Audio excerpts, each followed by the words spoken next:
Good evening, everybody, and welcome to the special City Council meeting of May the 22nd, 2025. Madam Clerk, will you please call the roll? Yes, thank you, Mayor. Councilmember Torres Walker. Present. Councilmember Freitas. Present. Councilmember Wilson. Here. Mayor Pro Tem Rocha. Here. And Mayor Bernal. Here. We have a quorum with all present.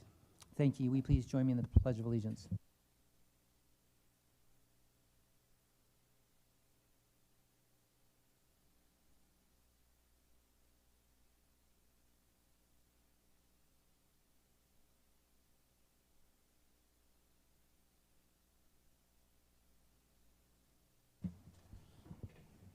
All right, we have one agenda item tonight. It's for a resolution approving the submission of an application with California Supportive Housing for the Home Key Plus program. City Manager Scott, please. Yes, thank you so Thank much, you. and good evening, Mayor and City Council. This special meeting is to approve the submission of an application with California Supportive Housing for the Home Key Plus program. In November of 2024, the State of California Department of Housing and Community Development announced making funding available through a Notice of Funding Availability for the new Home Key Plus program. The Home Key Plus program, which was modeled after the existing and very successful Home Key program, provides funding to local entities, including housing authorities, to convert motels, hotels, and other non-residential structures into permanent supportive housing and transitional housing for the state's homeless population. The Home Key Plus program also allows for new construction of units. The allocation of the funds is from a California ballot proposition and a state bond measure approved in 2024's primary election in March of 2024. The proposition's goal was to provide additional behavioral health services and fund housing for veterans and homeless individuals. A NOFA was issued in the summer of 2024 for the behavioral health treatment capacity portion of Proposition 1 funding. The Home Key Plus NOFA will allocate the remaining funding to housing for homeless and veterans. The city staff is asking for an opinion as to whether you would like to do a co-application with a developer that seeks funding to acquire 2436 Mahogany Way, currently the Comfort Inn in Antioch, and undertake the rehabilitation necessary for the motel rooms to serve as permanent housing for homeless families and individuals with prior behavioral health issues. CSH Mahogany Housing Project developers are here and have a presentation as a part of this staff report. I do want to let you all know that we worked very hard, city staff, as well as some of our partners, along with Andrew Becker, over the last couple months on an initial application. And regrettably, our partner BACS made it known that they're no longer available to be a partner on the application as the permanent supporting housing operator, which was a big blow to us, but there was some issues in terms of, operational costs and their own staffing capacity at the time. So we did sort of get to the end and have, that happen. And Townsend Public Affairs was helping with the application as a part of the grants management support of the city. So at the 11th hour, we have another person who wants to partner with us, and they are going to come to the podium, give a staff report, and then we can have discussion if that's okay. And the presentation was updated. You have it on the dais, and there's printed copies for the audience as well.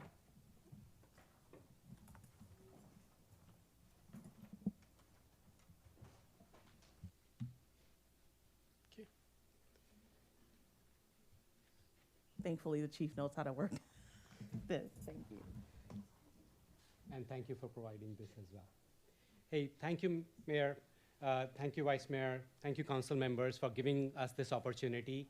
And after closely working with very helpful city manager, city staff, and involving some of the council members to get input and feedback, we are here to ask about and present about the project CH Mahogany Housing. It's to apply and get an approval for Home Key Plus program. We are also requesting for some amount of city match in terms of capital match along with operating subsidy. And to start with, what I've done is we have a presentation to talk about introducing the Home Key Plus first, then talking about the project, and then talking about the experience we have as California Supportive Housing and the partners we have, and how we are equipped to submit something which is, I think, due now in 8 days. And each time we're talking, I'm trying to make sure that I reduce it by a day. And when we started, it was a few weeks back, and we had interacted with the seller, I think, probably 12 months back. I have interacted with some of the council members as far back as 3 years ago, the prior council, as well as prior city manager, prior assistant city manager. We had tried to even attempt to apply for home key round 3, and trying to give that context that we are aware of the problem Antioch has. We also started involving Andrew as a consultant to bring in that regional and local and understanding of the city of Antioch, and he also will present a slide. And we are out here to, of course, present what we have about the project, about the team, and then open up for any questions the council might have. And this is a great opportunity for Antioch. There are RENA numbers, there are PIT numbers that are alluding to build upon the good work city has done for interim housing, but the next logical step after interim housing is to have permanent supportive housing. So before I even delve into any part of the project or other things about the team, I just wanted to bring about what is HomeKey Plus. Some of you might already know about it. Some of it was written by the staff report, but just wanted to start from the basics. So HomeKey Plus is actually a program which is built on top of HomeKey. HomeKey program has been successful, as you are aware, $3.6 billion spent, but about 259 communities made, about 170,000 households helped, including 15,850 units added, and done very rapidly. And the whole premise of HomeKey program started by Governor Newsom, it was built on top of RoomKey, was that how can we bring units for permanent supportive housing within 12 months, operational and occupied within 15 months. So that's the premise. As some of you might have voted, or all of you might have participated in Prop 1, and that funding of Prop 1, which is about $6 billion, half of it, as was mentioned earlier, was utilized or given for behavioral health institutes, or they were just announced, I think, last week by Governor Newsom, but half of that money was dedicated towards housing for veterans as well as people who might have behavioral health issues, and that's the HomeKey Plus program. And we are here today to talk about that program, what that project would mean, how we can apply and how we can utilize that to build in Antioch for people who are suffering from behavioral health issues and who are homeless. And possibly we are also trying to talk with Veteran Affairs if there are certain number of units which we need to dedicate for veterans as well. So I would like and request Andrew to actually come in and talk about the PIT numbers, as well as give some local and regional context to. Thank you. So I'll be brief because I know this has been a conversation topic here in the city and in East County specifically over the last couple of years. And still with the city or the county working through its most recent point in time count, looking at 2024 data.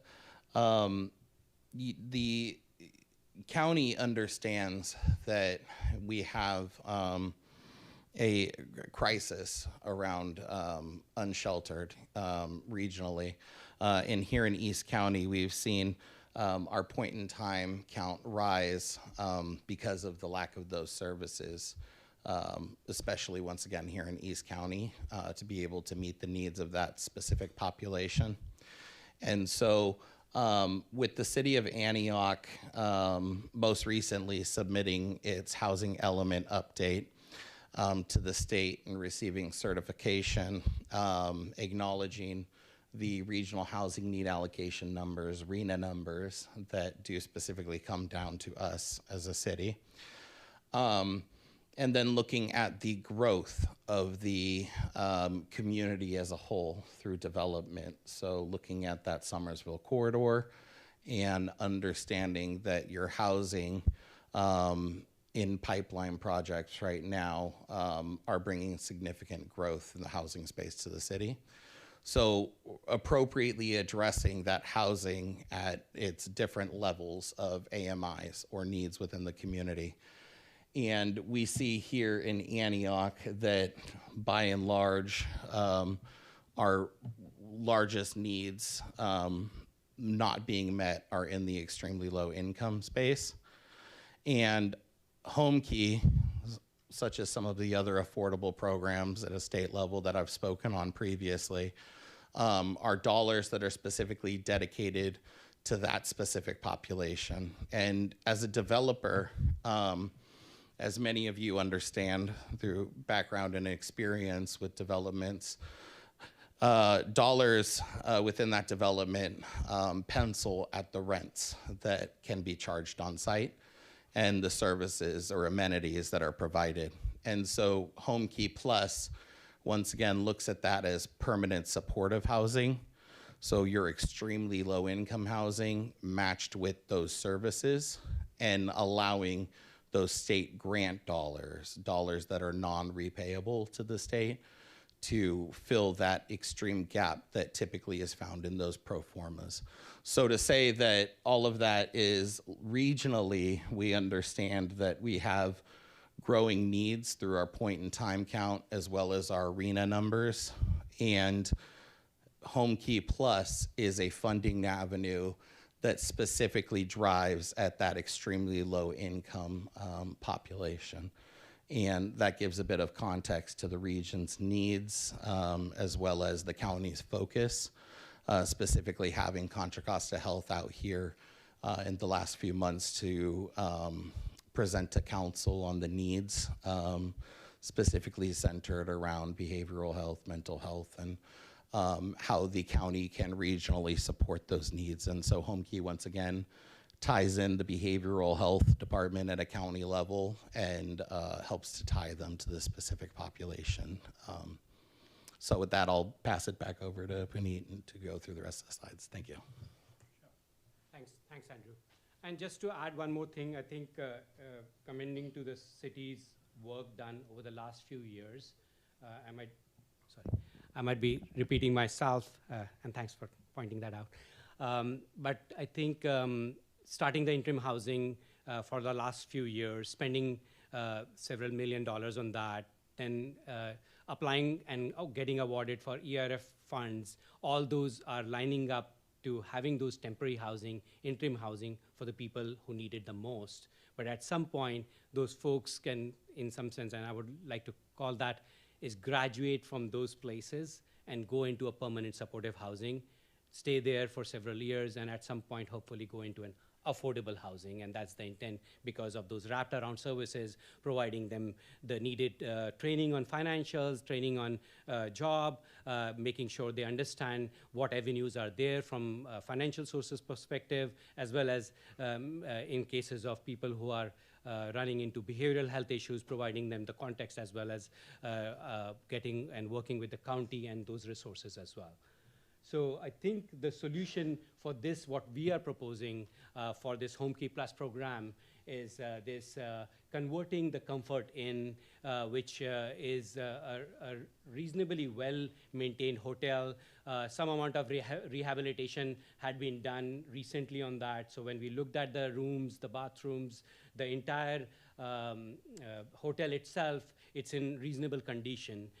It is priced reasonably at which we are trying to acquire it. We have the site control which is needed. And today at 3 o'clock, there was a discussion with HCD because site control is very important. So we have a purchase contract allowing us for the duration of Home Key Plus, because sometimes even though Home Key Plus award comes in time, there's a standard agreement which has to be signed and there is back and forth. So we do have that site control.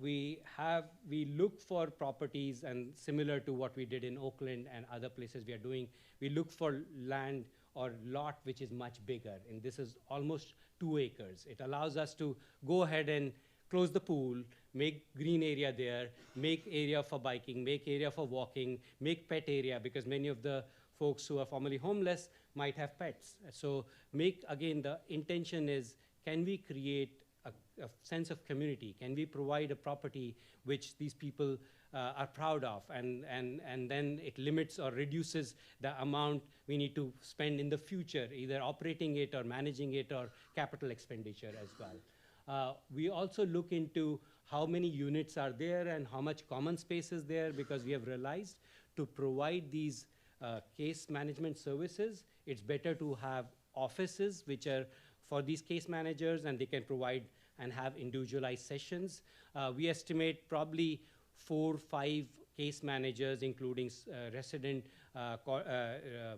coordinating service provider, as well as supervision. So you need to have that many offices. You need to have offices for property management as well. So we'll be converting some of the common spaces and some of the units into that as well. We also have realized that having meeting room area, having area where we can give these job training, where we can even give those to residents which they can come and utilize, again, treat these as apartments. And of course, they are low-income apartments, but treating them that way is the right approach. In terms of location, we feel that it is reasonably located. Again, you need to find a location which is semi-commercial, semi-residential. You don't want it to be very near residential. You want it to have access to other groceries, restaurants, and others. It's very near to the Century Plaza shopping center, so people will not only have access to those, but it also provides them job opportunities. If they are able to get to that point that they are able to do a job, then they can access that as well. There are health services nearby. Kaiser is there, and Kaiser Permanente has done quite a few things, including providing some reduction in operating subsidy. They also provide some capital expenditure. They actually have a fund for affordable housing and permanent supportive housing. So we intend to tap into that as well. They do provide services because, again, they feel that's one way for them to give back to the community, and having that accessible helps as well. We already have been in discussions with Behavioral Health Department. We'll continue that discussion to get the letter, along with, again, each time they are seeing my face or my call or meeting is how many dollars can you give for this project or not? Because the intention is how do we reduce the commitment from the city where we are housing this? Because as I think some of folks have raised this earlier, that does it have to be only coming in from the city of Antioch? At this point, yes, but we are going to work with other sister cities. We are going to work with county and that's why we are saying up to 1.2 million of operating subsidy. And I know I'm getting ahead of myself. We'll come to there, but that's the intention, how we can resource either businesses, philanthropic sources, county, or other sources to how to we all need to contribute together into this cause.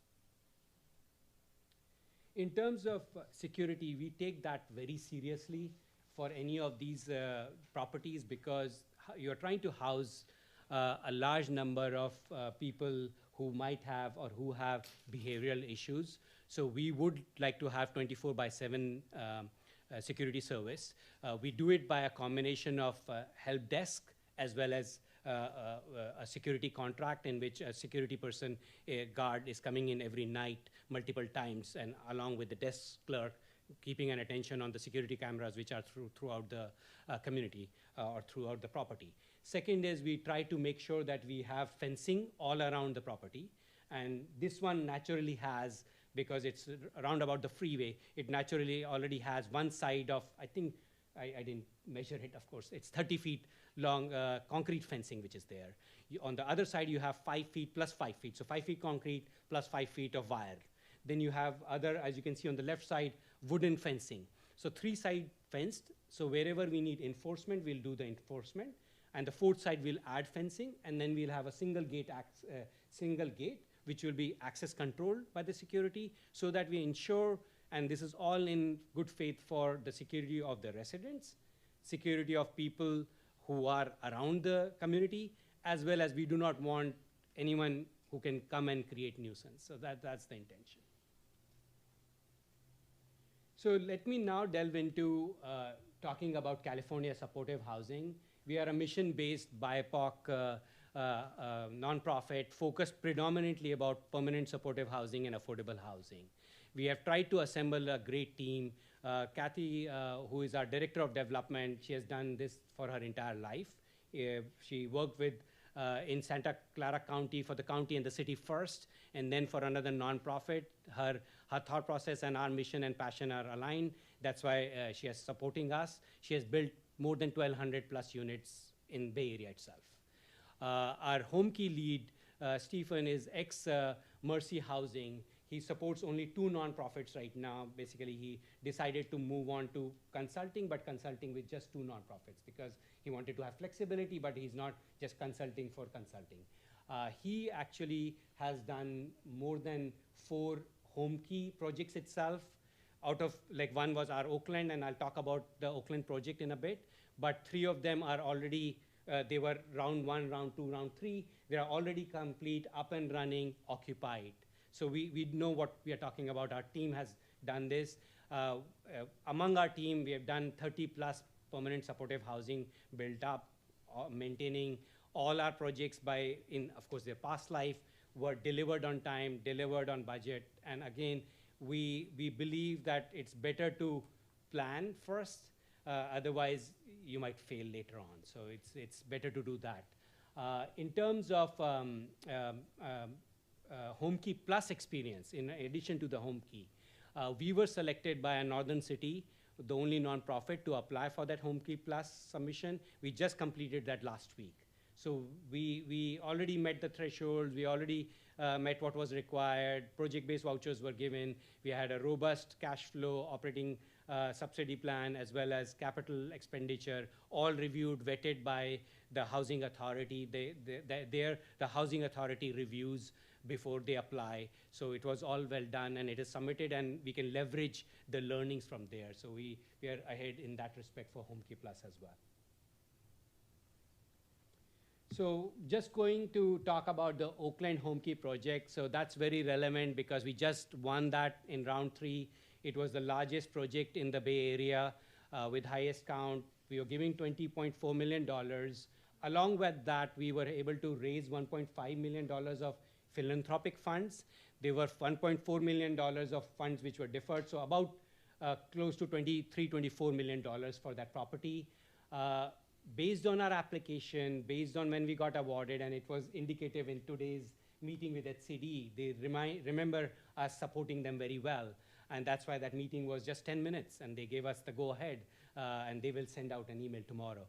And why I'm pointing that out is head of HCD, Mr. Gustavo's staff, as well as Governor Newsom's staff, reached out to us, asking us that, hey, would you be open to do a press conference there, as well as do a tour? And this is the first time ever, and no other property has been done this. On award, before rehabilitation is complete, a press conference was called out, a tour was done, and I have some photos there taking Governor Newsom around that property, and he did the press conference successfully there. We were the 5th one. Oakland applied 5 applications as a co-applicant. In round 3, we were the 5th one in application. By the time we could get the PSA done, the site control and everything ready, we were the 5th one, but we were the first one to complete, to close and acquire. So basically it shows there were very less iteration between HCD and what we submit. So we submitted, I think, 75 documents or so. We got 8 comments in our first round, like 8 comments on those 75 documents. So, and in terms of even entitlement, their entitlement one was done within less than 60 days on that property. And I think clearly we are a developer, we are nonprofit, but we have amassed amazing partners, basically, because we need to make sure the people who have been providing services in Bay Area, the people who have been managing these properties in Bay Area as well as California, people who have been doing contracting work, who have been doing design work in affordable housing, we have brought them together. Lutheran Social Services, Abode Services, Sheltering are our partners. We have John Stewart Company along with Abode. You'll see if you go to their website, they've managed so many sites. They're managing and running so many sites in Bay Area and across California. Robelin has 65 years of contracting work, contract management. Banta Design has done this for 30 plus years, and that's why you will see there's a common theme that let's be prepared. Let's submit something which is doable, which is executable, and clearly execute on it. Now, quickly reverting back to, hey, we have 8 days, and I think that's possibly there a question in mind or everyone's mind. How ready are we? We feel we are very, very fully planned out and ready project to submit. We have underwritten it. We have a robust pro forma as well as cash flow. Our intention was that we optimize what we are asking to minimize the city funds. What we are asking for $750,000 of capital infusion, as well as on an ongoing basis, $1.2 million. Both can be reduced in our initial discussions. That can there be waiver in permit fee? There can be other fees which can be waived. I already took the action and talked to the seller about the TOT. So he will give in writing that the TOT, which is outstanding on this property, will be paid off at the time of closing. So we'll get that done, and that $69,000, 272 and some 37 cents can be utilized here, or irrespective. You don't have, like city doesn't have to throw any or waste any money to get that TOT for this property.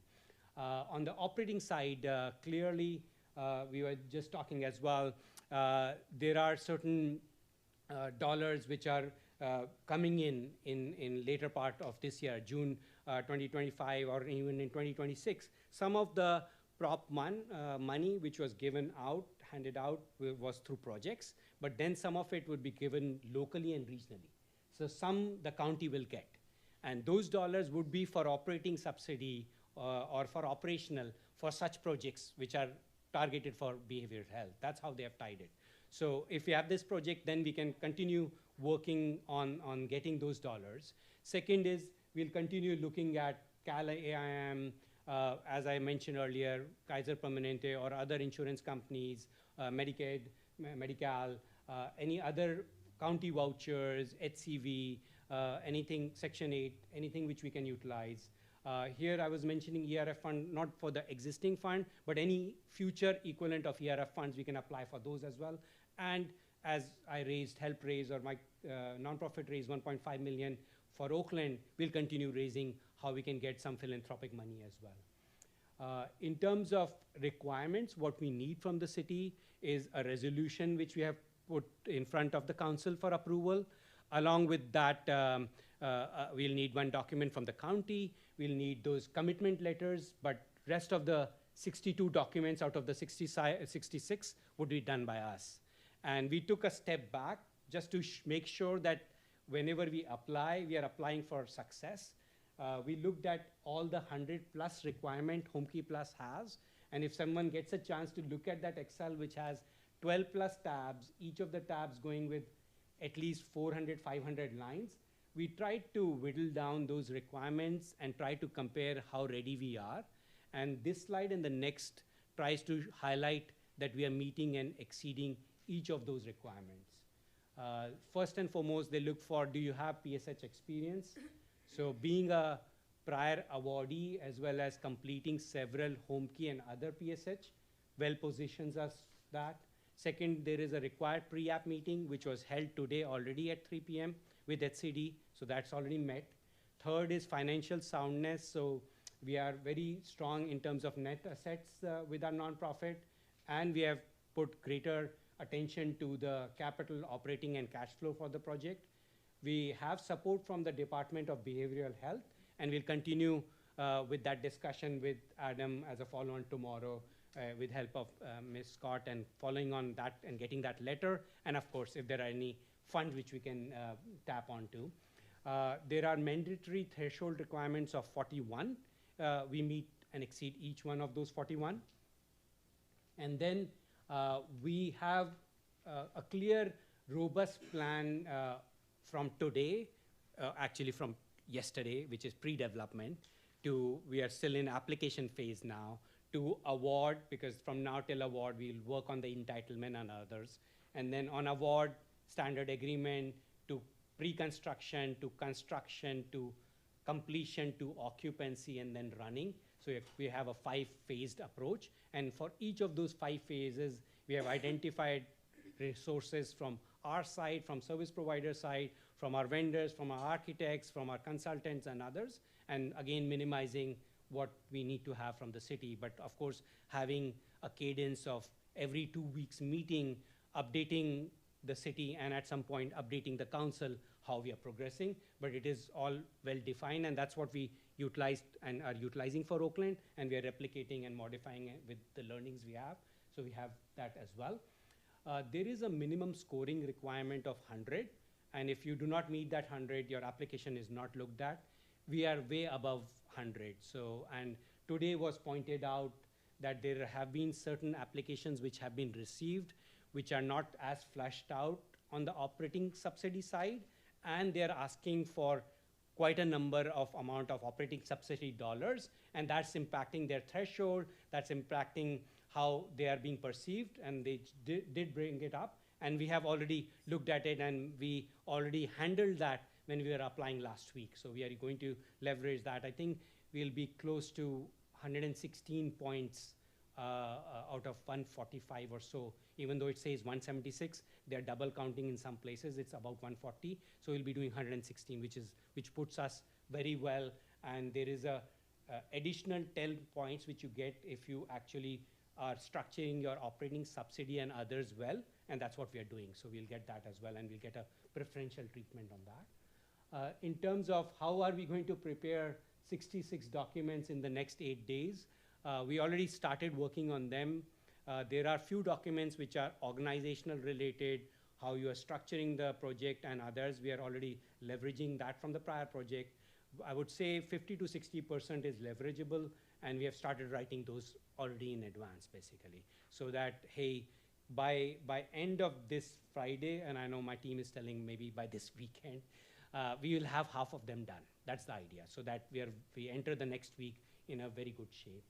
And we are trying to finalize who the service provider and property manager would be. And again, we are trying to weigh in because the experience of the service provider and property manager is important as well. So we are trying to see if we can, with the people who we have worked with, whether it is Lutheran Services or Shelter Inc. or Abode, who is the right partner. We are working on that. And I think that's all I had for the slides, and I'll open it up for questions. Thank you very much. Before we take public comment, are there any questions for the presenter? No? Okay. We'll go ahead and take public comment now, and then we can, I have a few questions. We can ask them afterwards. That'd be fine. Thank you. We have two speakers, Melissa Case, followed by Jacqueline Higgins.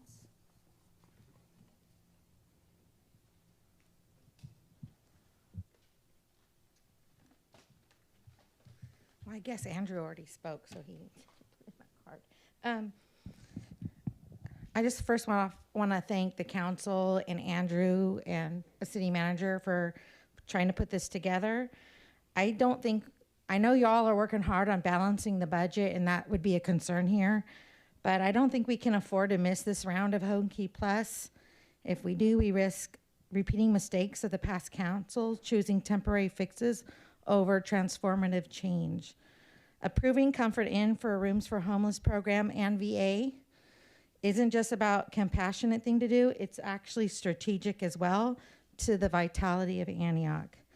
And this kind of move helps us address a real issue in Antioch, which is our unhoused people, and we need long-term solutions and not Band-Aids. Why, I just kind of said, I acknowledge the financial strain on Antioch, but as Louis and Monica have been reporting on the recent trip to DC, they learned about leveraging local and federal partnerships is key, and I think it's time to apply the same strategy at the state level. I also want to mention the narrative the developers have been telling us. San Joaquin Regional Transit District and Amtrak are all trying to tell us about Antioch, that Antioch can attract higher-end businesses or keep our amenities. What they're really inferring is perception and blight are in our way. The perception that Antioch doesn't have the right demographics, but perception doesn't really match the facts that these things are all connected. Councilmember Wilson pointed out recently, and it barely got a reaction from council, that our average household income is $123 and our poverty rate is 11.16%. This is not a city without buying power. This is a city with untapped potential and poor messaging. 1 in 9 of our residents still lives in poverty, and when people fall through the cracks, whether from trauma, bad luck, or their own choices, some end up on the streets, but they're still our neighbors, and many of the city want to help. It's our job to ensure that this help is meaningful and measured. So let's be bold. Let's move forward with Home Key Plus, with the Comfort Inn, and with the staff infrastructure we need to make these programs work flawlessly efficient. To those that pulled this together, I already said thank you, but so I'll say thank you again. 30 seconds left. Next, we have Jacqueline Higgins, followed by Crystal Brooks, please. I can't follow Melissa. I can't follow Melissa. That was brilliant. My name is Jacqueline Higgins. I'm speaking not brilliantly and intellectually like Melissa did tonight, but from my heart and from my soul. I've been an Antioch resident for 25 years. I have been involved with the city of Antioch and some of the things that are going on here for a long, long time. I've been involved with the homeless community for a long, long time. I was a 20-plus year employee at Contra Costa County Library System. We saw some stuff, okay? You guys know we saw some stuff. I can tell you that the number one problem that folks had in working with us and in working with other people are behavioral issues.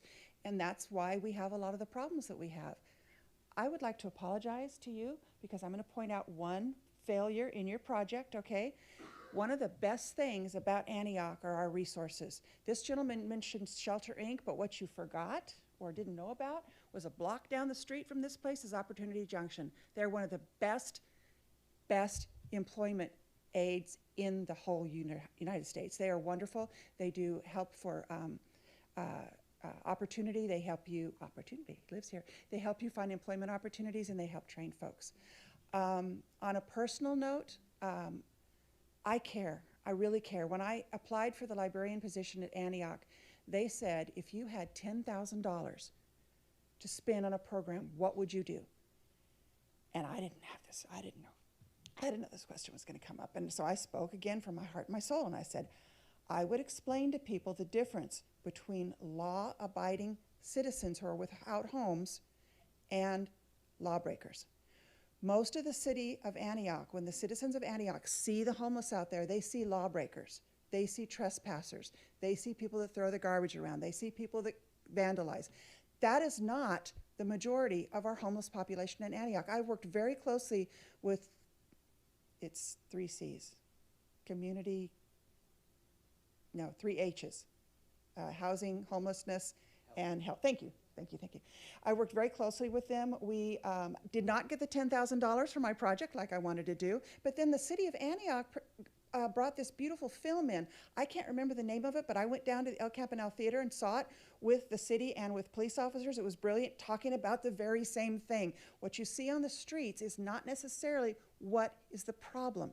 So what we have to do is figure out how to help people, how to get folks with real serious problems into these resources. On a personal note, Monday morning, you can look it up, at my house, there was a young person on my roof, out of their mind. If it hadn't been me pulling them down off that roof and giving them a hug and turning them over to APD, what would have happened to them? I'd like them to be safe.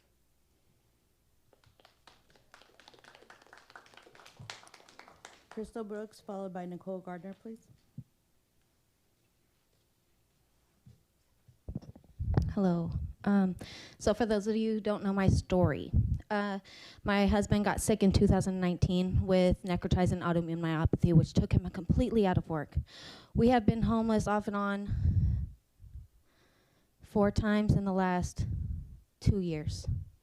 I can't hold a job because I have to take care of my husband, so it's hard to get help. The only place I could actually get help at was I got told to go to the school district because 211 couldn't help families. So apparently we have no shelter for families either. So since we have no family shelters, the only one that's open is only open until April, and they move every 2 weeks. They can't hold certain people. They can't house certain people. They live in tents inside of churches. So that is the housing that we have here. That's not fair. We need something that's more permanent. I fully agree with Mr. Freitas when last time he said, you know, we need a more permanent position. We can't keep doing this. I totally flip and agree with you. The unfortunate thing, Mr. Freitas, is that before you got here, they took the homeless shelter away. They took it away in like 2015 or something. I'm not sure the dates. I'd asked Miss Scott to get it for me. But once they took it away, everybody was thrown out on the street. Then we just kind of accumulated people after people, and there was never really no like actual place for anybody to go. Then you have core team, which is 15 people for all of Contra Costa County. You can't even get through to talk to nobody half the time. What can we do in the city of Antioch that's gonna help us, gonna help our residents? I'm not talking about everybody else. We need our residents housed. We need our residents to get help. We don't care about where it's at. It's at where it's at because look, I live on Manzanita. So where it's at is actually a great spot because all the homeless go over to that park that you guys actually closed down, you know, the one that we need the kids to be able to play in, but instead that park is closed on the end of Manzanita. They're supposed to be doing something down there. I don't know if they're fixing it, but it's been gated off. We can't play there for a whole year. So my point is, if we're able to transition them, instead of spending all this money on cleaning up the streets and sending service pros to go clean up the streets and all these other people to clean up the streets, send people like me or Nicole out so that we could actually be there while they're going out there. We're here, use us. Utilize the people who want to help so that we can help to get these people off the street and get them into safe housing before the summer comes and before we're at 110 to 115 degrees and people start dying. So we need to make a decision, and we didn't apply for home key last time, so let's make the right decision and apply for it this time. Nicole Gardner.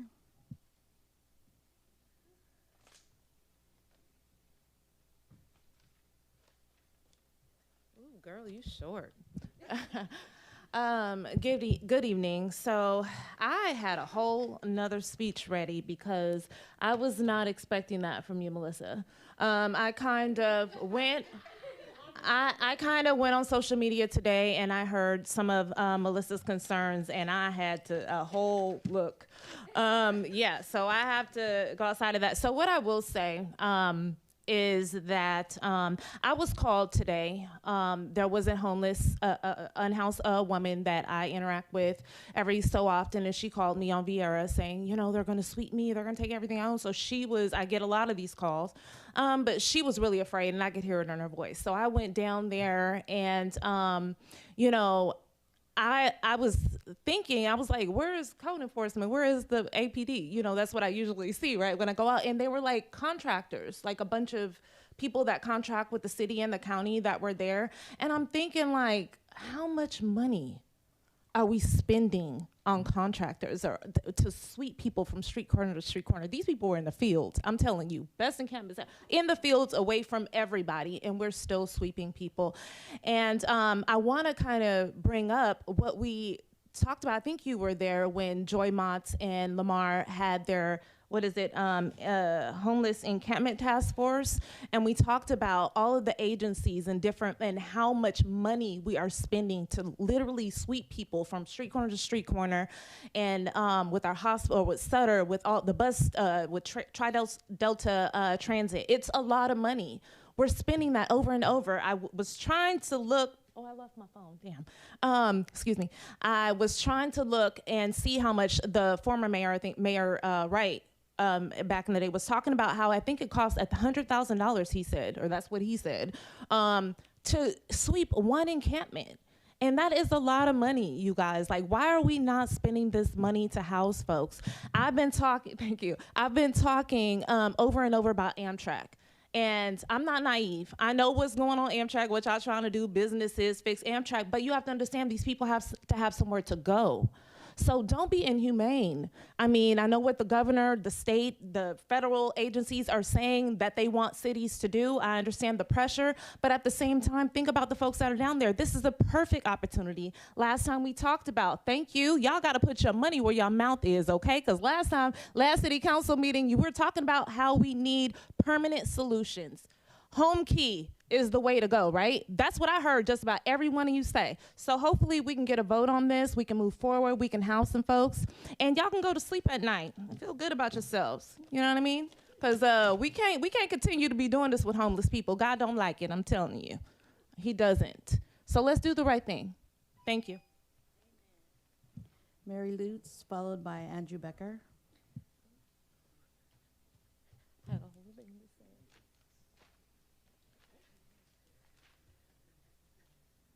I just want to remind people that, once again, that people are not trash. Andrew did do some really good footwork with our previous council, where he even went and took them out to different locations to see what other cities did in order to house our homeless. I know that there's been presentations by Hope Solutions, and I know that there's also really good ideas for pallet housing. I mean, I love the idea of having the hotel with 16 units for people that have, disabilities. But there's so many people on the street that don't have disabilities. And I think that we also need to have transitional housing for people with kids, because they're floating from, couch to couch in houses and trying to do the things that they're doing, or their families are being separated. And I think that, it's a much bigger picture than just one hotel or two hotels. I think that there's multiple locations around the city that I believe are zoned for multi-use purposes that would be great for housing. And I've toured them with Andrew before. I've gone and looked at them. And then Home Key, he says it every time he comes up here, it's money on the table. Why are we not grabbing it? So that's just what I wanted to remind everybody of, is that, we have a great opportunity here to get money. We just have to, do our part and make Antioch an opportunity for everybody. Thank you. Andrew Becker.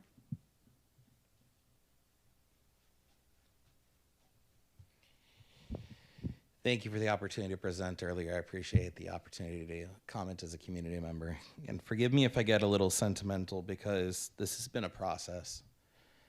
And, as I sit here and I look at the community members here, I see that this process for me didn't just start over the last few years or with previous rounds of Home Key. When I was in middle school, I went down and asked to volunteer at the Antioch Library when Jackie was working there.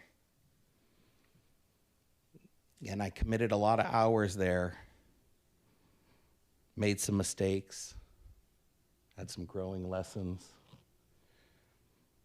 while dealing with a parent at home that was struggling with mental health. And when I was at that library, the one thing I remember, and I'm sure all of you have been down to that library on East 18th Street, when you walk inside, before you even get into the library, its core function, you pass a room that is used for many different purposes, for many different groups, to meet many different needs.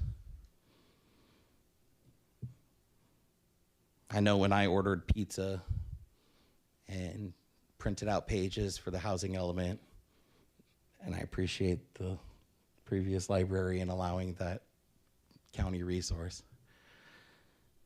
I realized that this is a community of people that are committed, and it takes dollars to run a business, it takes dollars to operate a city,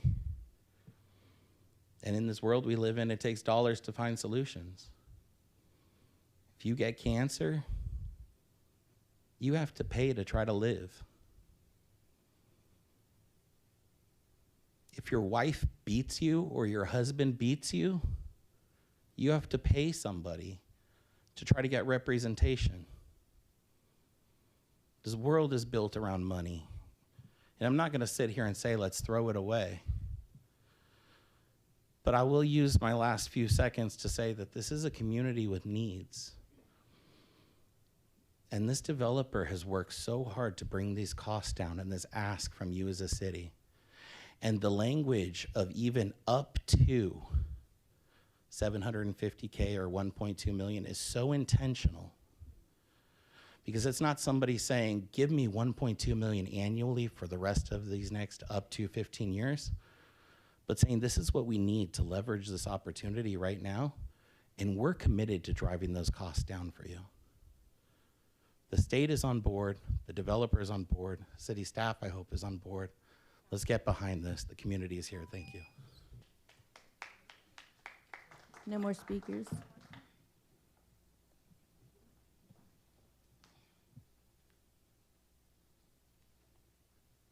Yeah, I live over there, excuse me, my name's George Huffman. I live over there in the housing, or the place that you guys, Can you hear them? Can you hear them? Right here. the place that you guys just did the encampment cleanup today of. Do you know that by the time they came and did where I was at, they hadn't even left yet and told me to go ahead and put my stuff back so I could stay there. Now that I think they're getting like $1 million a year from you guys or from somebody to go and clean that up. That's a well-spent money right there if they're telling me to go back right and they haven't even left yet. They told me to go ahead and go right back and they're not gonna mess with me no more. I mean, that's a lot of money you guys spent to have them tell me to do that, and they haven't even, I mean, just to go clean it up. And what it is it's just a threat. That's used when the cops have to go out there and they go out there and there's a problem, then they have those guys go out there and clean it up. But the second that they come into my space, they walk by, they didn't have to do nothing, and they say, go ahead, you can come back, go ahead and go right back there and stay. Now, that's a lot of money you guys are spending for them to tell me that. And actually, the only one's really going through problems is me, because I got to move all my stuff so they can walk over there and look at that and then say, oh, okay, go ahead and go back and stay. It's a lot of money. A lot of money that's not being spent that well. That's all I was going to say. Absolutely.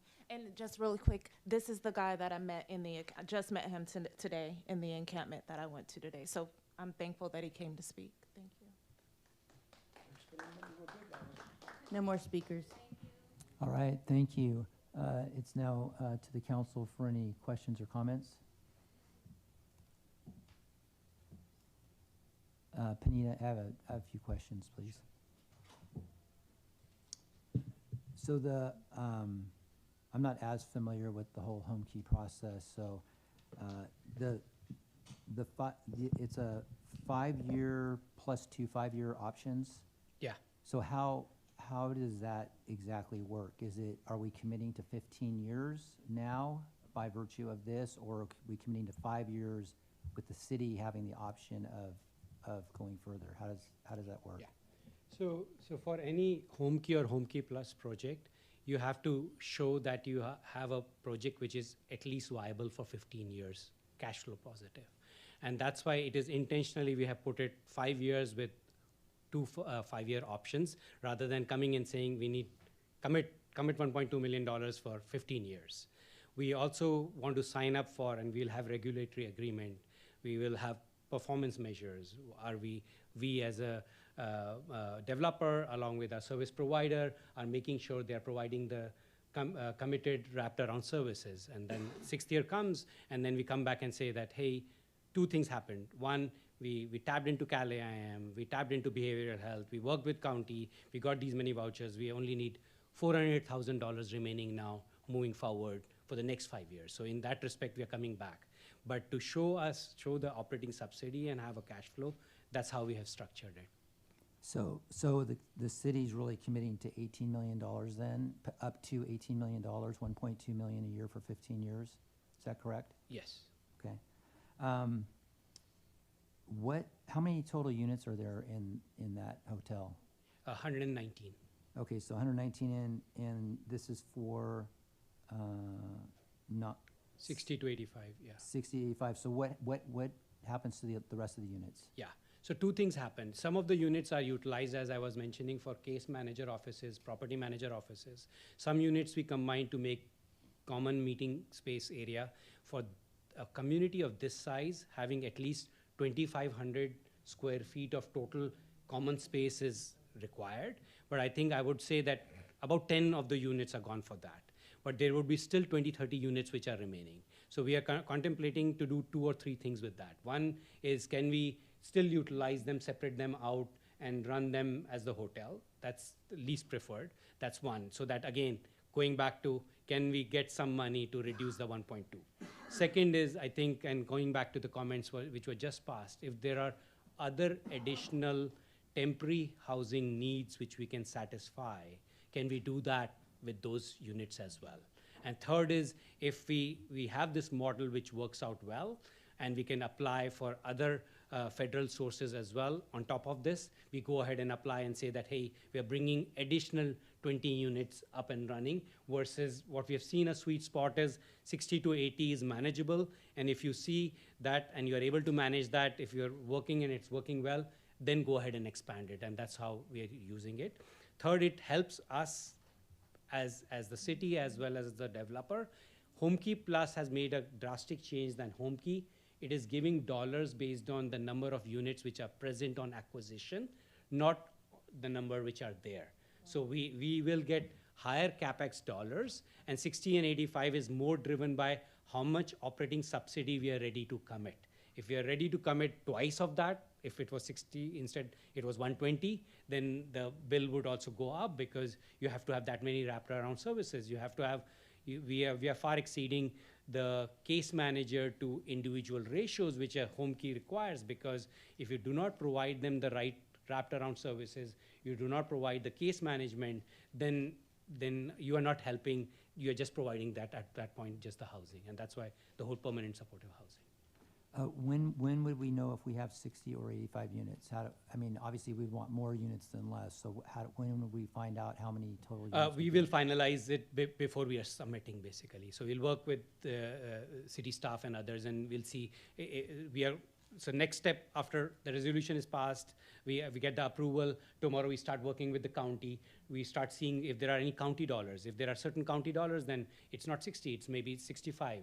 If there are no county dollars, then it is 60. But we should be able to finalize that, because when we are submitting an application, we are submitting with a particular exact number. Second number which can leverage is, we are talking with Veteran Affairs. If there are certain VASH vouchers, if there are certain money which can come in from that side, we can dedicate certain rooms for that as well. But to answer your question, we'll be for sure decided before 5:30, which is next Friday. So this is a 55-year commitment to the property? Yes. By your company? Yes. Okay. And the county, so you don't know if the county or anybody else will be providing any resources right now? This is... So our earlier discussion, they have already shared that they can have in-kind services like case management and others, because they are anyway delivering those services for entire county. So if you already have a dedicated permanent supportive housing, they can say that, okay, we'll provide 1 or 2 case managers. What we are trying to see is it just in kind, or is it dollars, or is it a combination? Second, as you look at, and we did get a chance to look at and analyze the ERF funding submission as well as approval, there are already $543,000 which are there for when the 34 individuals who are in encampment go through the executive inn. They stay there as interim housing. At some point, there is a commitment by the city in the ERF document that you will fund and have them in permanent supportive housing. And this is the solution, because if you look at Contra Costa County's PIT numbers, they estimate about 83% of the individuals who are unhoused have some or the other form of behavioral disability. Just multiplying that, possibly 20 of the 34 individuals, if they are ready to graduate from the interim housing, they can be housed here, and those dollars can be tapped, because there are $543,000 which are kept for 2 years. So again, those dollars can reduce the $1.2 million for the first 2 years. Okay, is this Antioch only homeless that will be in this property? No. So basically, again, it is housing first. We'll work with CORE to try to have prioritization for Antioch. Second is based on Delta Landing and others, and just share your PIT numbers. Unfortunately, Antioch today has, as per 2024, highest number as compared to anyone else. Just share that. Second is your service provider and CORE coordinates with the unhoused to get them housed. And as you are working with them, and that's what happened with Delta Landing, you will see that predominantly it is by Antioch residents. HomeKey Plus funds actually come as housing first, come at a regional level, and that's why you just cannot say that, hey, we will not give it to others outside Antioch. But From the way the current PIT numbers are, from the way we have seen for other housing in Antioch, it would be predominantly Antioch residents. In general, what we have also seen with, and some cities have done, southern cities, I think Newport and Costa Mesa did it for a prior home key round, where they both contributed together. They contributed for CapEx together, and different ratios. They contributed for OpEx together, and then they were utilizing. So that's what I was just mentioning to Ms. Scott as well, that as soon as we get this finalized, we start knocking the doors of Pittsburgh. We've started knocking the doors of other cities. Guys, this is a regional solution, even though it's housed in Antioch. Graciously, council has agreed for up to 1.2, graciously agreed to 750K, but you need to kind of, not to say those words, but pay up and have your contribution as well. And that has been done in prior home key rounds as well. So who makes the final decision on who is in these units or not? Who makes that call? So it's basically core at the county level in conjunction with the service provider. It's basically first come, first serve basis, and who fills in these. And I think that's the common model, I'm assuming, for Delta Landing as well. Yeah, I think, Sorry, if you want to I think that's a little bit of a problem, just, yeah, Andrew. Thank you. Yeah, also, you would be utilizing the county's coordinated entry system in conjunction with H3. So all partner agencies that work with counties' coordinated entry system have access to that. So, but it would be the county, and we do see on the streets, right, that firsthand approach is typically through core. So by and large, majority, you would anticipate would come through core, but for instance, that ERF with Hope Solutions, that's technically a CES. There are other agencies, nonprofits that are operating out of that coordinated entry system. So it's through the county coordinated entry system. all right.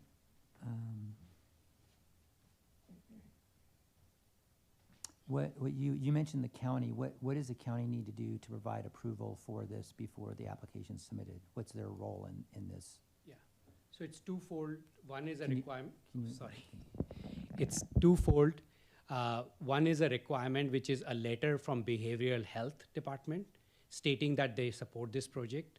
And so far, the discussions we have had, Adam and others have been supportive of this. So we need that letter. So you want to point to that? Correct, yeah, and the city could speak to that more too, but the conversation we did have was a commitment for a letter of support for a home key pursuit, support for in-kind dollars, and willing to have a conversation around future dollar support and what that would look like, but no dollars were specifically talked about. All right.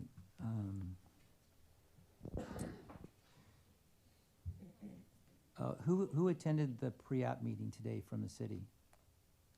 Ms. Scott and Ms. Walker attended it.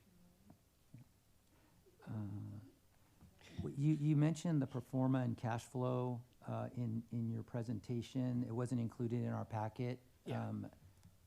That information is obviously important, to be able for us to ascertain your ability to make this happen. Absolutely. We'll be working with Ms. Scott and staff to provide those details and review those together. Okay. As far as your company's concerned, how long have you been operating as a nonprofit? 3 years. 3 years. Okay. Yeah. Yeah, that's all the questions I have right now. So. Mr. Mayor, so, the one thing that I always find interesting, I've had people call me, people text me, say, just say no. Just say no.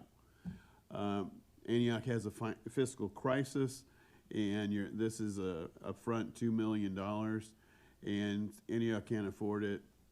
Don't go forward. And I had the dilemma or the dichotomy is this.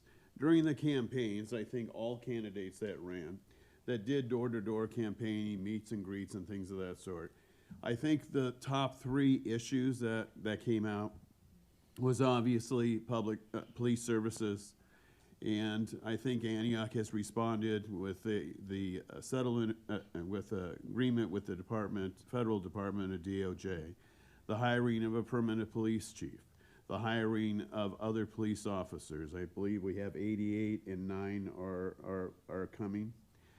And so, you know, we radically worked to try to fulfill some of the issues, you know, in the city of Antioch. The second most important issue that came out is the public's demand to face and do something about homelessness.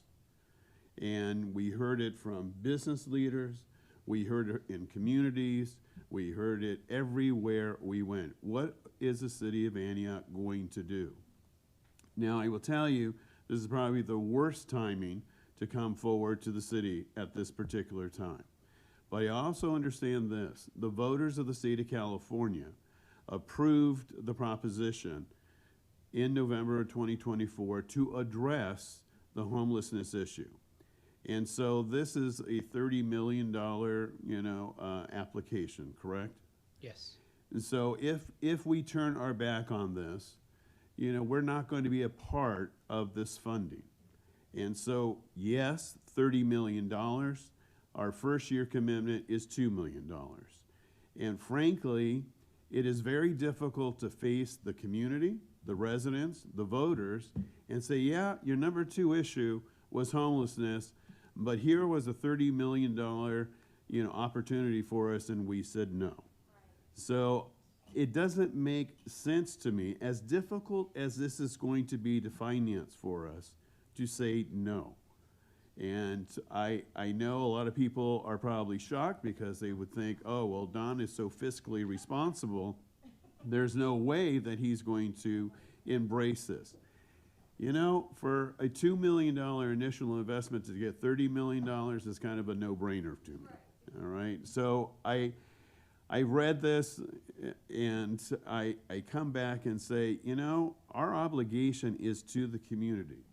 And we need to start doing things that are constructive, not destructive. And so I see this as an opportunity. Your request is to submit an application. Even if we submit it, even if it's approved, the city still has the possibility of saying no, because we still need to go through a lot of the budgetary issues that we're facing. I think we still have $6.8 million, you know, a deficit.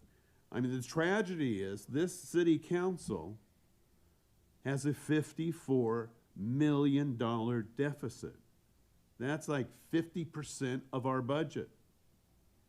And I think the city manager, the department heads, and particularly Don Merchant, Director of Finance, have done an extraordinary job. Just right off the top, for fiscal year 26-27, we deleted about $22 million. But it still leaves us with about another $32 million in deficit for the next 2 fiscal years. So I realize that we are compounding that problem by moving forward. But frankly, if we don't do something, the problem is going to get greater and greater, and the demand from the public is going to get louder and louder. So this provides us, for 55 years, that's the projection, a permanent solution to try to help people who are homeless and have behavioral problems. It is something, my father was a deputy sheriff, and one of the things that frustrated him so much was not having resources, not taking people and providing for them immediately. So I think, Mr. Mayor, this is a difficult decision, and I am fully aware of how difficult it is, and it only compounds the problem for us as we start to move forward. But I think under the city manager's recommendation, excuse me, I'm sorry, my allergies are so bad, that we're talking about addressing some of the deficit and doing a 1-year versus 2-year program, and month by month, you know, evaluating it. And I have faith that we will get through and we will move forward. It just seems to me that the voters of the state of California said, yes, local governments, you need to do something about homelessness. This is our opportunity. And I think and hope that this will truly be a benefit to our community. And so I will be, supporting this as an application. Now, some of the information that the mayor discussed, the pro forma is something I definitely want to see. I mean, Andrew comes up and often asks for the details. And so some of this information's not here. And I will be very blunt. If I get it and I read it and I have problems with it, then I can easily come back and say I made a mistake. I now read the pro forma, and maybe it wasn't such a good idea to move forward. But I have faith in your presentation, and I've read your material. And so, Mr. Mayor, I know there will be other comments, but I think it gives us opportunity to do something constructively in the city of Antioch. You're growing on them. You're growing on them. Could you please give me a clip of this? Because I want to see. We need to get that online. When this gardener comes and yells at me, I want to go back and run and play this. We need to get that online. First, I really want to thank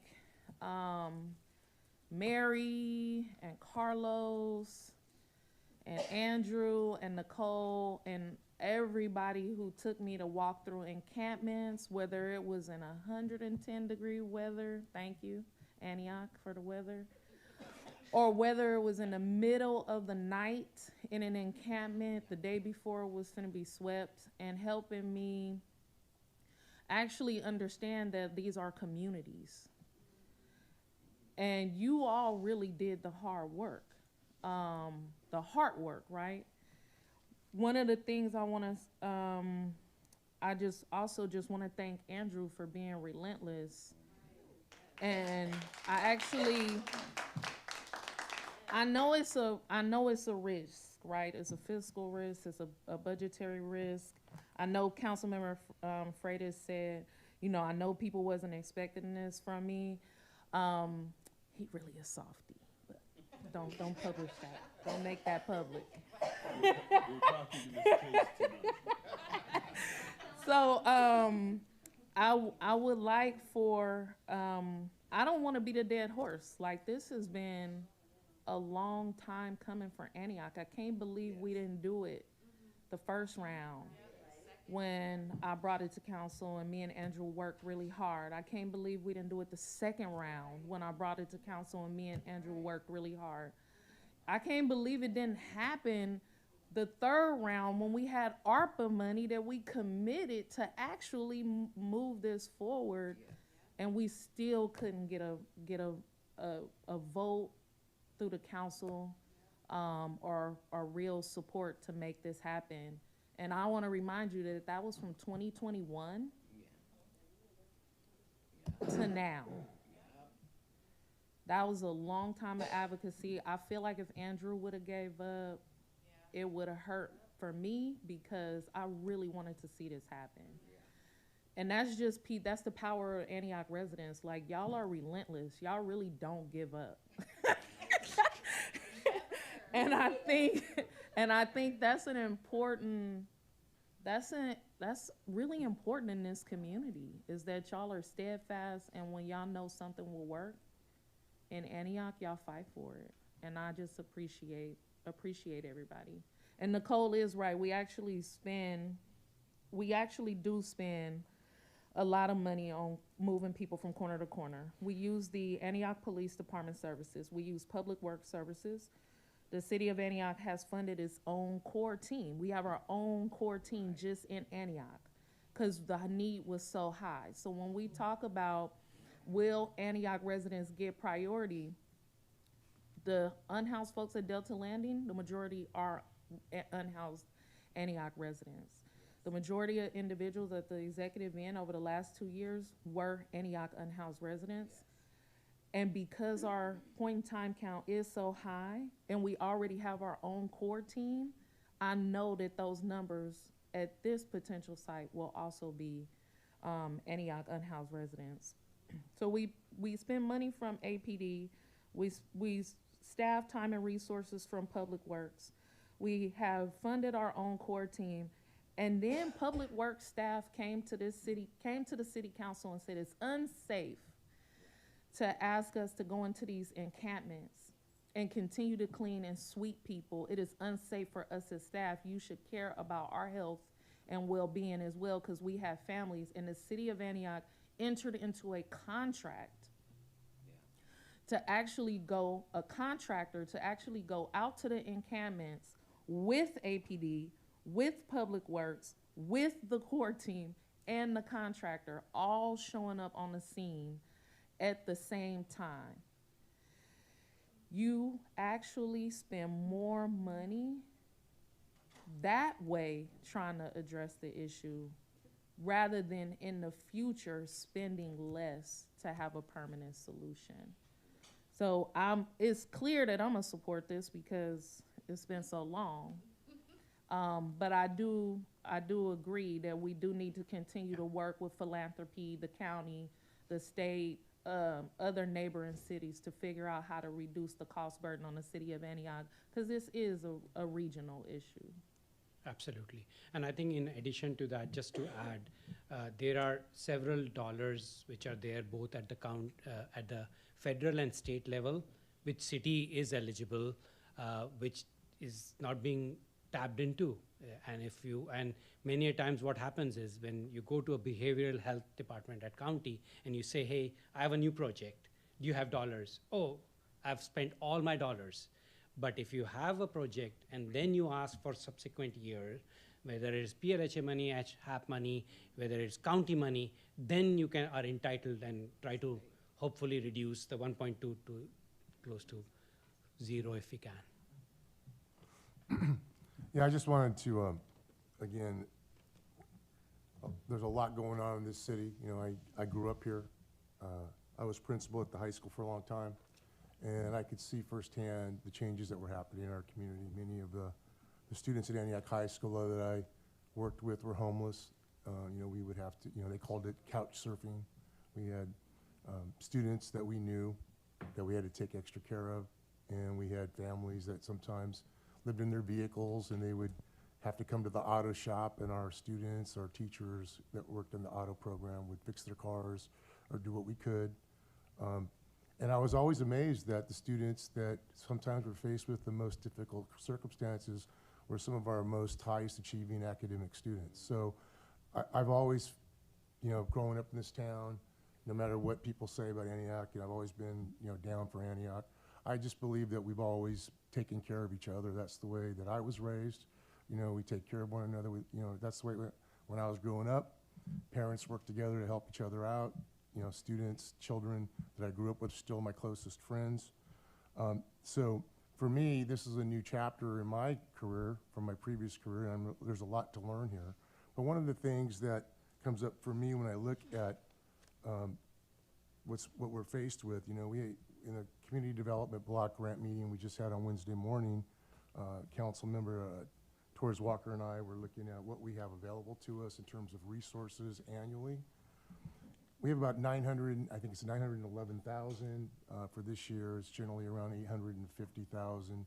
And then we have to kind of look to see how we can best utilize those resources to meet the needs of our most vulnerable community members. You know, as Andrew stated, in the county, you know, our highest percentage of poverty is the least, you know, they're in the worst position to be able to provide for themselves and have housing.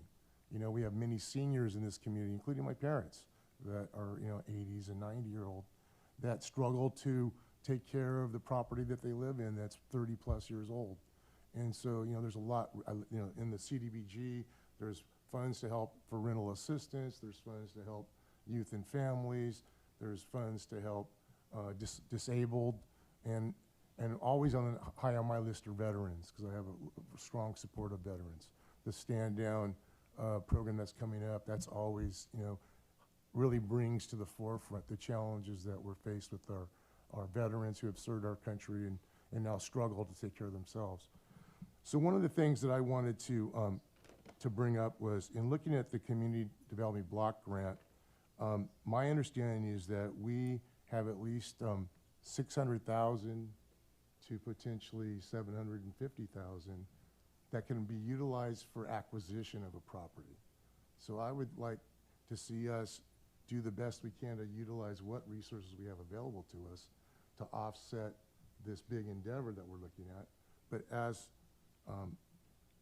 Councilmember Freitas stated, I can't say it better than he did, which is basically, we need a long-term investment because this problem's not going away. It's going to become a larger problem. You look at what's happening in San Francisco, look at what's happening in Oakland, you look at what's happening in San Jose. We're the last stop on BART. We're going to be faced with having to address not only our unhoused community that are here today, but potentially, our neighbors to come as we move forward. So I would like to see that we proceed forward, look at long-term investments, also looking at how we can take care of that are the most in crisis at this minute, here and now. So I would like to look into the Community Development Block Grant funds to see what or how much of the funds we can use towards this acquisition of this property. And the other thing I would ask, because I don't know, and I think we need to kind of pull our resources together. I think sometimes we do projects and programs in silos. I'd like to know, I understand there's a couple projects that have been approved, authorized for housing. One of them is the Noman development that I believe was 1.5 million from the housing successor.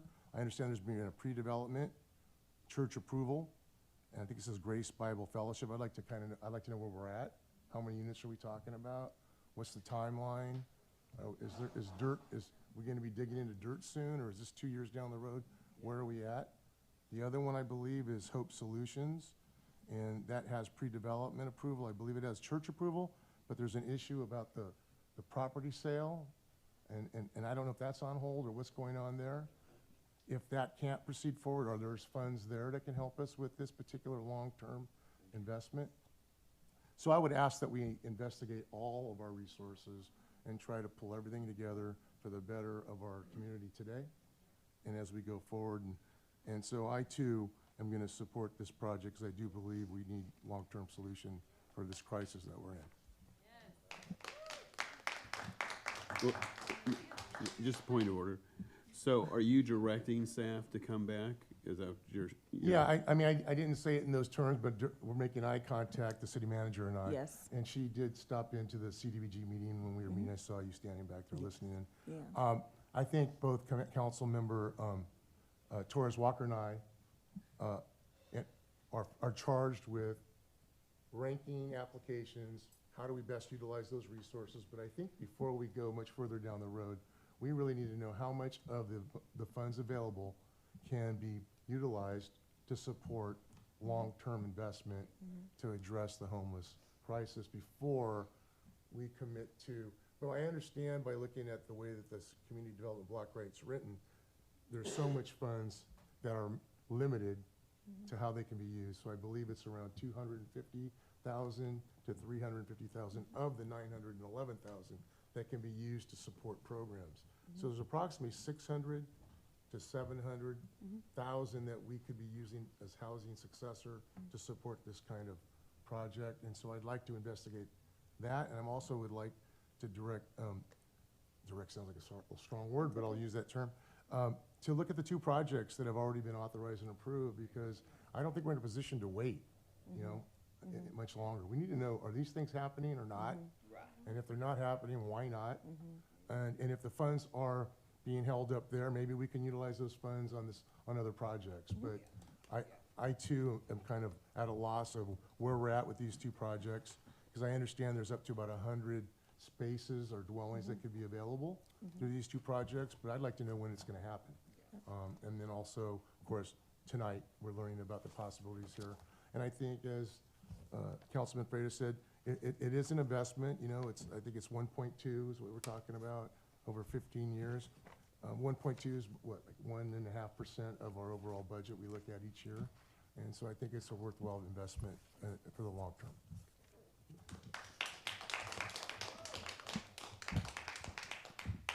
Well, everybody covered everything. First of all, thank you for all of you that came out today. I'm shocked that there weren't more people. With as many emails that we get around our in-house population, it's unfortunate not all of them could be here to hear about this.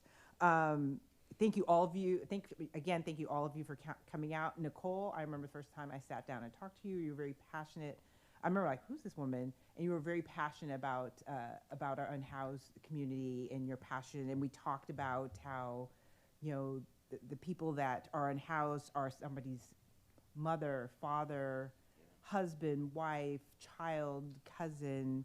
I believe all of us have somebody in our family that has been unhoused, and we should be able to have some compassion and show them some hope. So I'm happy that this finally came forward. Andrew, thank you for your persistence. I know sometimes we disagreed on things, but I'm really happy for your persistence on this.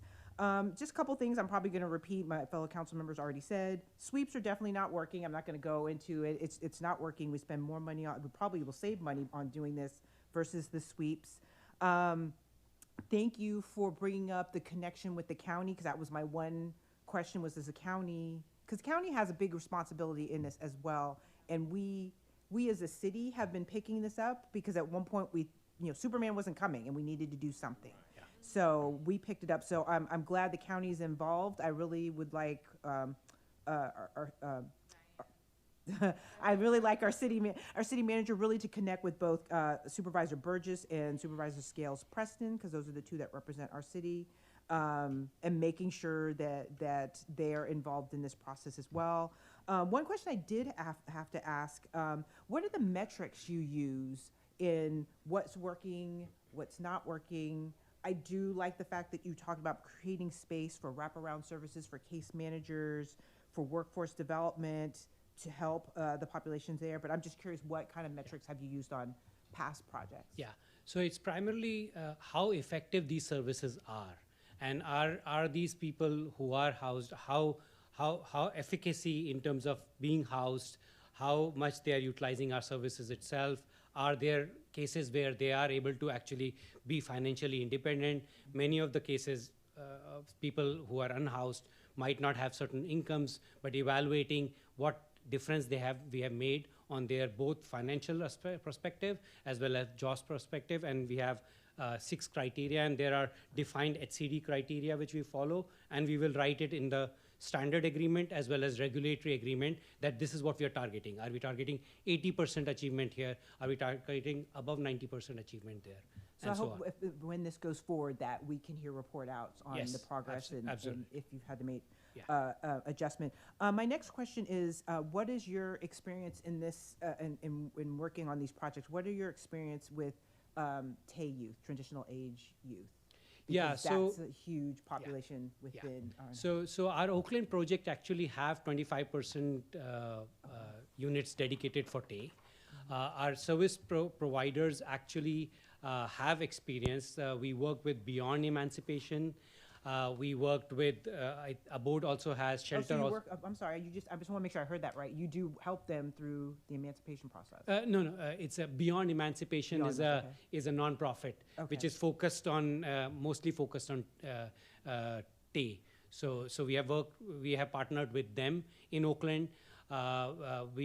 Shelter has done in their past as well as Abode, and we are executing that in Oakland. So we are very much aware of that population, and I think you hit it on the nail when we were looking at Oakland and trying to evaluate the allocation there. We attended they had some advisory board by the youth and so on. Usually that's the segment which is least funded and least looked after, and that's why we dedicated 25% of the units there. You must have heard about JBay as an organization. We have worked with Simone there, who is a director, to understand basically what they have been doing. They have been very pro about youth as well. So we have the experience in that respect.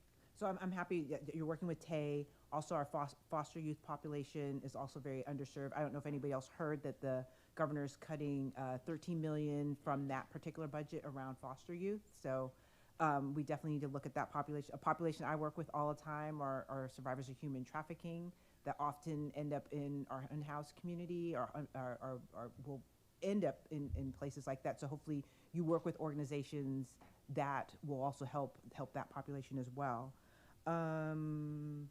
Oh, the last question I had, and I think you answered it. In this, you talked about in the application process, you upload the application document. What I'm assuming you'll work with the city manager to review that before that gets submitted, Absolutely. so we know what's okay. Yes, absolutely. And that was it. I definitely think this is a good investment for us, and like Councilmember Freitas is saying, we do hear a lot from our community around our unhoused and what we're doing. And what we're doing is trying to help and uplift and empower them and not criminalize them. So I think this is a good investment. Thank you. Thank you.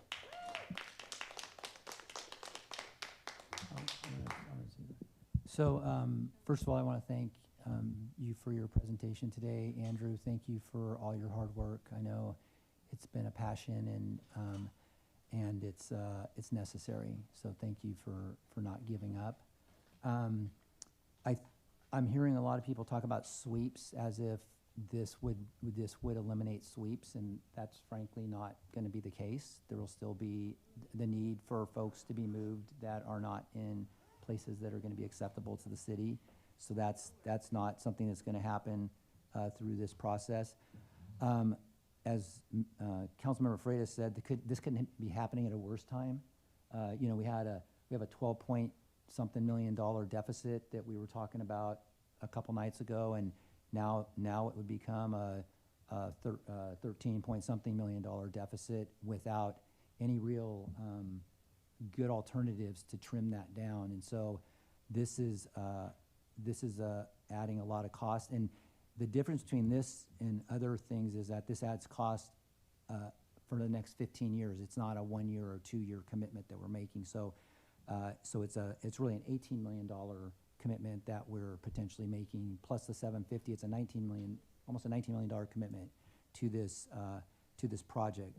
So it's not going to be popular, but because of our budget deficit and because of the fact that we are not in a position to afford this right now, I'm not going to be able to support this application. So if I could have a motion, please. Yeah. Whew. I would like to make a motion that the City Council adopt a resolution approving the submission of an application with California Supportive Housing for the Home Key Plus program and designate city manager to execute commitments for city capital match up to $750,000 and an operating subsidy up to $1.2 million annually for 5 years with 2 5-year extensions contingent on the property meeting the required Home Key Plus guidelines and affordable housing regulatory agreement, and authorizing the city manager or designee to execute the agreement in a form approved by the city attorney. And I'd like to make an amendment before you vote. The amendment is in the resolution.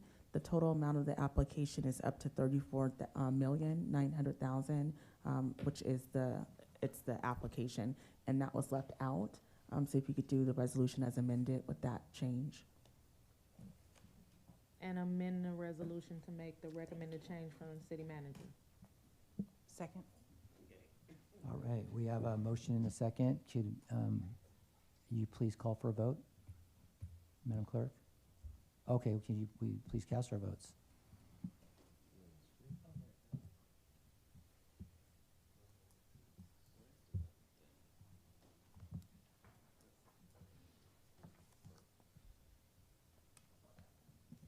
The motion passes 4-1 with Mayor Bernal voting no.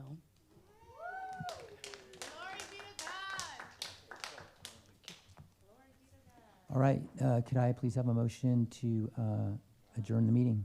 Motion to adjourn? Have a second? Second. Motion and second, please cast your votes.